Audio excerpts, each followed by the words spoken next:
સહિત 13 ફેબ્રુઆરીએ western disturbance સક્રિય થશે, જેના કારણે ગુજરાતમાં વાદળછાયું વાતાવરણ રહેશે. ઉત્તર પૂર્વ પશ્ચિમના પવન ફૂંકાશે. આગામી 7 દિવસ તાપમાન સૂકું રહેશે. 15 થી 20 કિલોમીટર પ્રતિ કલાકે ઝડપી પવન ફૂંકાઈ શકે છે. તાપમાનમાં પણ 1 થી 2 ડિગ્રીનો ફેરફાર થશે.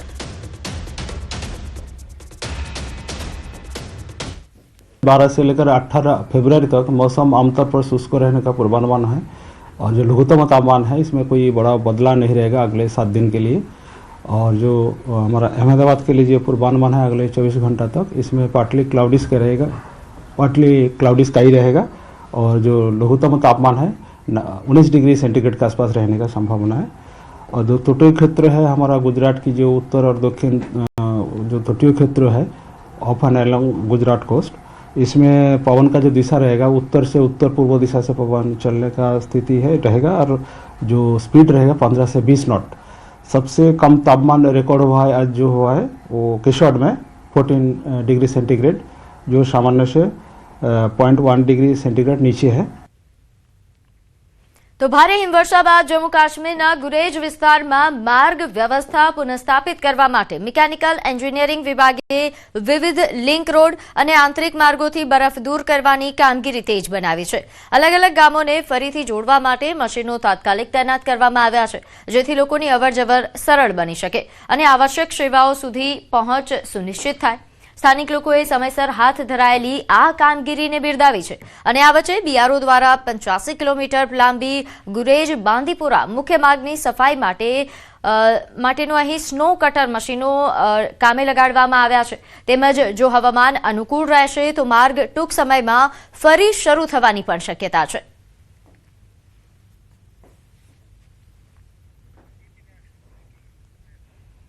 આગળ વાત કરીએ અરવલ્લીમાં શામળાજીમાં બિસ્માર રોડને લઈને વિરોધ જોવા મળી રહ્યો છે. કાદવિયા ગામમાં ડામર રોડ ન હોવાથી લોકોમાં આક્રોશ છે. ગ્રામજનોએ કલેક્ટર કચેરી બહાર સૂત્રોચ્ચાર કર્યા. આઝાદીના 78 વર્ષ બાદ પણ ડામર રોડની સુવિધા નથી. ગ્રામજનોએ કલેક્ટરને આવેદન આપીને રજૂઆત કરી છે. ડામર રોડ ન હોવાના કારણે બાળકોને હાલાકી પડે છે. ગામના બાળકોને શાળામાં જવા માટે અનેક મુશ્કેલીઓનો સામનો કરવો પડે છે. અનેક રજૂઆત છતાં કામગીરી ન કરાયા હોવાનો પણ દાવો છે. ગામમાં 108 પણ આવી શકતી નથી.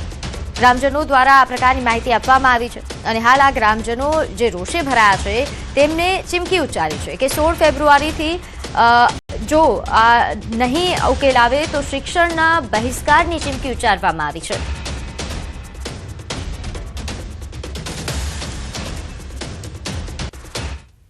અમારી તકલીફો રજૂઆતો ઘણીવાર રજૂઆતો કરી છે, સરપંચશ્રીને પણ વાત કરી છે, તેમ છતાં આજ સુધી રસ્તાનું કોઈ અમારું ઠેકાણું નથી. અમારો વિકાસના કામો પૂરું કરે એવી અમારી માંગ છે. કેવી તકલીફો પડી છે? બહુ તકલીફો પડે, ભણવા જવા અવર જવર માટે છોકરાઓની બહુ તકલીફ છે. નદી કિનારે પસાર થતો રસ્તો છે. અમારા છોકરા શાળાની અંદર જાય છે, રસ્તાની બહુ તકલીફ છે. રસ્તા તૂટી ગયા છે અને કાદવ કિચડ થઈ જાય છે. એનાથી બાળકો શાળામાં જઈ શકતા નથી અને છોકરાની તકલીફ પડે, પછી શાળાનું શિક્ષણ બગડી જાય છે. ત્યાં સુધી અમે છોકરાઓને શાળામાં કઈ રીતના લઈને જઈ શકીએ? અત્યારે સુધી બધી જગ્યાએ પદાધિકારીઓને અમે માગણી કરી છે, પણ અત્યાર સુધી કોઈ માગણી પૂરી કરવામાં આવી નથી.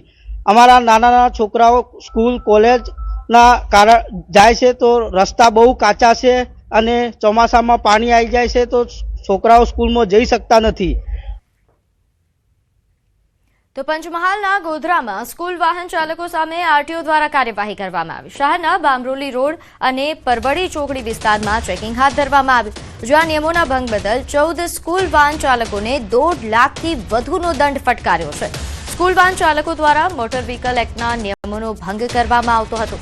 વાહનનું fitness certificate, PUC, school permit ન હોય તેમજ વીમો સમાપ્ત થઈ જવા જેવી નિયમોના ભંગ બદલ દંડ ફટકારાયો. તેમાં કુલ 14 વાહનો પર 1.5 લાખ કરતાં વધુ દંડ વસૂલવામાં આવેલ છે.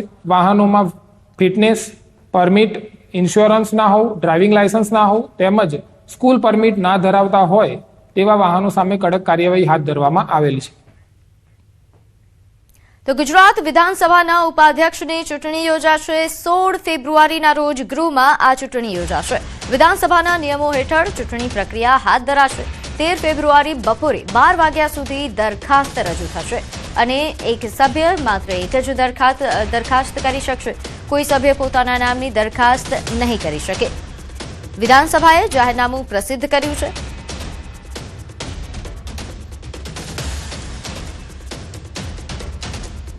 તો નવસારી ભાજપમાં રાજીનામાનો દોર હજુ પણ યથાવત છે. જલાલપોર તાલુકાના 2 મહામંત્રીઓ અને જિલ્લા મહામંત્રીનું રાજીનામું. તાલુકા મહામંત્રી કેતનભાઈ રમણભાઈ પટેલ અને ચેતનભાઈ પટેલે રાજીનામા આપ્યા બાદ હવે જિલ્લા મોરચા મહામંત્રી રોશની પટેલે પણ રાજીનામું આપી દીધું છે. આ કોઈ પહેલી ઘટના નથી, કારણ કે આ પહેલા પણ અન્ય વરિષ્ઠ નેતાઓએ આપેલા રાજીનામા બાદ આ 3 નેતાઓએ પણ પક્ષ છોડવાનો નિર્ણય લીધો છે. નેતાઓનો આક્ષેપ છે કે નવસારી જિલ્લામાં ભાજપને મજબૂત કરવા જલાલપોર તાલુકાનો સિંહફાળો હોવા છતાં સંગઠનમાં હંમેશા તેની અવગણના કરવામાં આવી. જિલ્લા પ્રમુખ કે મહામંત્રી જેવા મહત્વના પદો પર જલાલપોરના કાર્યકરોની બાદબાકી કરવામાં આવી રહી છે, જે સાખી લેવાય તેમ નથી. ત્રણેય નેતાઓએ કમલમ ખાતે પહોંચી જિલ્લા ભાજપ પ્રમુખના ચેમ્બરમાં રાજીનામા મૂકી રવાના થયા. ચેતનાબેન રિઝાઇન કરવા આવેલા છે અમારા હોદ્દા પરથી.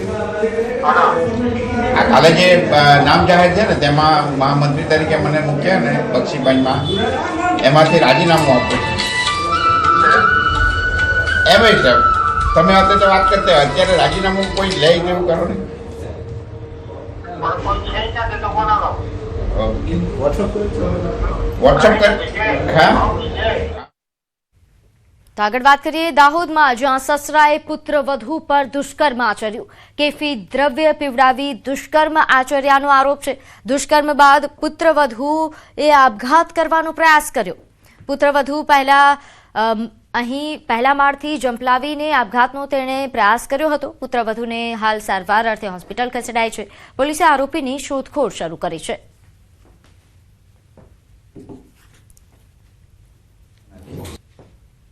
પોલીસ સ્ટેશને ફરિયાદ અમે લખી, એ ગઈકાલની વાત છે. તો આજે એની જાંચ થઈ અને હજુ હવે ઉદયગઢની પોલીસ આવી છે, એ જવાબ લેશે ને એની પછી હવે બધા આપણે ઊભા છે.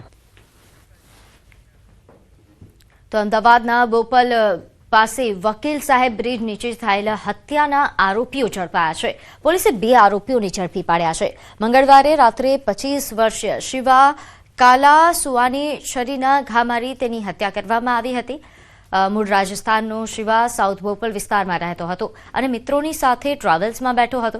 ત્યારે નારાયણ ઉર્ફે રાજકુમાર નામના વ્યક્તિએ તેને મળવા બોલાવ્યો અને બાદમાં આરોપીએ તેને બહાર બોલાવી મારપીટ કરી છરીના ઘા માર્યા. ગંભીર રીતે ઘાયલ શિવાને હોસ્પિટલ ખસેડાતા તેને મૃત જાહેર કરવામાં આવ્યું. પ્રાથમિક તપાસમાં 2 લાખ રૂપિયાની ઉઘરાણી મામલે ઝપાઝપી બાદ હત્યા થયાનું સામે આવ્યું.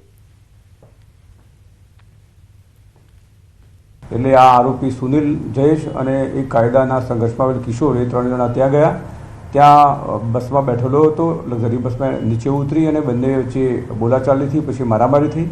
મારામારીની અંદર જે આરોપી સુનિલ છે એણે મરણ જનાર શિવને છરીના ઘા મારતા એનું સારવાર દરમિયાન મોત થયેલ છે. આ કામે જે મદદગારીમાં સુનિલની સાથે જયેશ હતો, એ અને સુનિલ બંનેની પોલીસે ધરપકડ કરી છે. તો આગળ વાત કરીએ